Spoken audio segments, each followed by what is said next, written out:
आज 2023 और 24 की बजट रखी गई है। निर्मला जी ने पैकिंग बहुत बढ़िया किया है, कहा है अमृतकाल की पहले वर्ष का बजट। अच्छा लगता है, लेकिन अगर आप पैकेज के अंदर देखें और ये पूछे ये अमृतकाल किसके लिए, बजट का डायरेक्शन किसके पक्ष में है, उसमें बिल्कुल स्पष्ट हो जाता है कि वाकई में ये अमृतकाल हिंदुस्तान के अमीरों के लिए है, हिंदुस्तान के गरीबों के लिए इसमें कुछ है नहीं। मिसाल के रूप में आप देखेंगे टैक्स।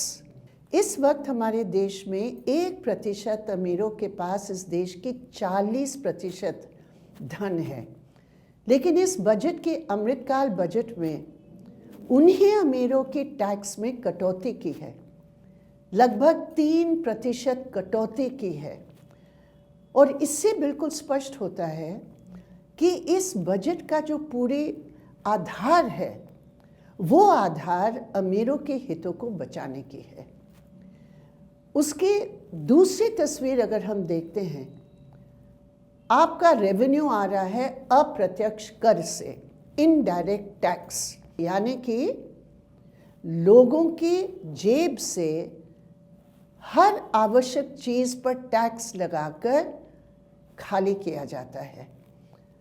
तो इनडायरेक्ट टैक्स बढ़ाया जा रहा है।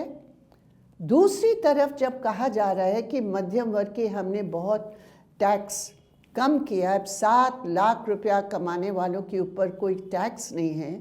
एक तरफ आप टैक्स को कम कर रहे हैं और दूसरी तरफ महंगाई को बढ़ा रहे हैं, और वही टैक्स की जो छूट आप दे रहे हैं महंगाई के रास्ते के द्वारा आप अपना खजाना को भरेंगे।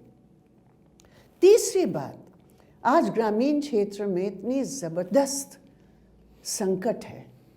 ये पूरे 3 साल की रोजगार का एकमात्र लाइफलाइन मनरेगा था, 100 दिन के काम।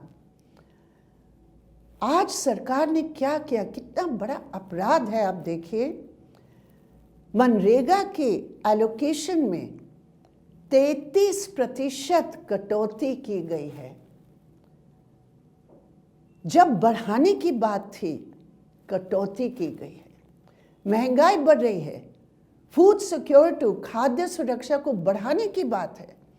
सरकार ने फूड बजट में 90,000 करोड़ रुपया की कटौती की है, यानी कि जो 5 किलो मुफ्त का फूड ग्रेन है उसको रखा है, लेकिन जो 5 किलो सब्सिडाइज अनाज हमें मिल रहा था उसकी कटौती करके हमारी जेबों के ऊपर 90,000 करोड़ का बोझ डाल दिया है।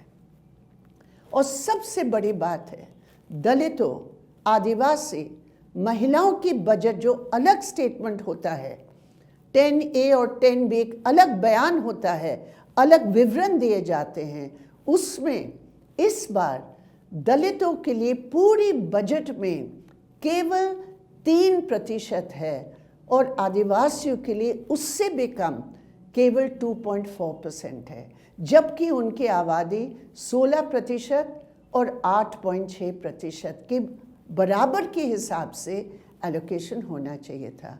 ये है निर्मला जी की अमृतकाल, जो अमीरों के लिए है, दलित, महिलाएं, आदिवासी, मेहनत करने वाले किसानों के लिए इसमें कुछ भी नहीं है। इसलिए हम कहते हैं ये बजट अमृतकाल का नहीं, आम लोगों के लिए शोषण काल का ये बजट है।